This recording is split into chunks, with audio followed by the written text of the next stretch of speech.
നമസ്കാരം. മൂവാറ്റുപുഴ ന്യൂസിന്റെ സ്പീഡ് 70 ന്യൂസിലേക്ക് സ്വാഗതം. ആദ്യം പ്രധാന വാർത്തകൾ. ബസ് കയറി യാത്രക്കാരിക്ക് ദാരുണാന്ത്യം. പൈനാപ്പിൾ കർഷകർക്ക് ആശങ്കയായി ഫംഗസ് ബാധ. സുഗതം ആയുർവേദ മെഡിക്കൽ ക്യാമ്പ് സംഘടിപ്പിച്ചു. ബസ് കയറിയിറങ്ങി യാത്രക്കാരിക്ക് ദാരുണാന്ത്യം. നേര്യമംഗലം ബസ് സ്റ്റാൻഡിൽ ബസ് കയറി യാത്രക്കാരിക്ക് ദാരുണാന്ത്യം. മാമലക്കണ്ടം സ്വദേശിനി പാക്കാട്ട് കൗസല്യ തങ്കപ്പനാണ് മരിച്ചത്. ബസ് സ്റ്റാൻഡിൽ വന്നിറങ്ങി മുന്നോട്ട് നീങ്ങുമ്പോൾ അതേ ബസ് തന്നെ കൗസല്യയെ ഇടിക്കുകയായിരുന്നു. പൈനാപ്പിൾ കർഷകർക്ക് ആശങ്കയായി ഫംഗസ് ബാധ. വിളവെടുപ്പിന് ഭാഗമായ പൈനാപ്പിളുകളിലാണ് ഇക്കൊല്ലം ഫംഗസ് ബാധ ഉണ്ടായിരിക്കുന്നത്.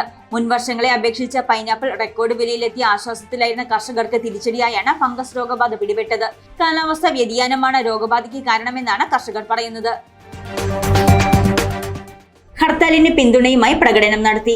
SC/ST ലിസ്റ്റ് അട്ടിമറിക്കുന്ന സുപ്രീംകോടതി വിധിക്കെതിരെ ദളിത് ആദിവാസി സംഘടനകൾ സംസ്ഥാന വ്യാപകമായി പ്രഖ്യാപിച്ച ഹർത്താലിന് പിന്തുണ പ്രഖ്യാപിച്ച് വിവിധ സംഘടനകളുടെ നേതൃത്വത്തിൽ മൂവാറ്റുപുഴയിൽ പ്രകടനം നടത്തി. PO ജംഗ്ഷനിൽ നിന്നാരംഭിച്ച പ്രകടനം കച്ചേരിത്താഴത്ത് സമാപിച്ചു.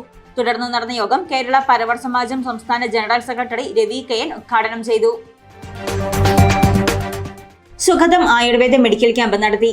GVHSS ഈസ്റ്റ് മാറാടി NSS യൂണിറ്റും JRCയും പാലക്കുഴ ഗവൺമെന്റ് ആയുർവേദ ആശുപത്രിയുമായി സഹകരിച്ച് സുഗതം ആയുർവേദ മെഡിക്കൽ ക്യാമ്പ് സംഘടിപ്പിച്ചു.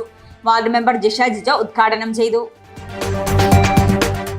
ബോധവൽക്കരണ ക്ലാസ് സംഘടിപ്പിച്ചു. Ayurveda medical association of India Muvattupuzha ഏരിയയുടെ ആഭിമുഖ്യത്തിൽ ബോധവൽക്കരണ ക്ലാസ് സംഘടിപ്പിച്ചു. മൂവാറ്റുപുഴ കോർട്ട് കോംപ്ലക്സിലെ മീഡിയേഷൻ സബ് സെന്ററുമായി സഹകരിച്ച് നടന്ന ക്ലാസ്സിൽ accredited mediator advocate Ajith MS class നയിച്ചു. സ്പീഡ് ന്യൂസ് പൂർണ്ണമാകുന്നു. നമസ്കാരം.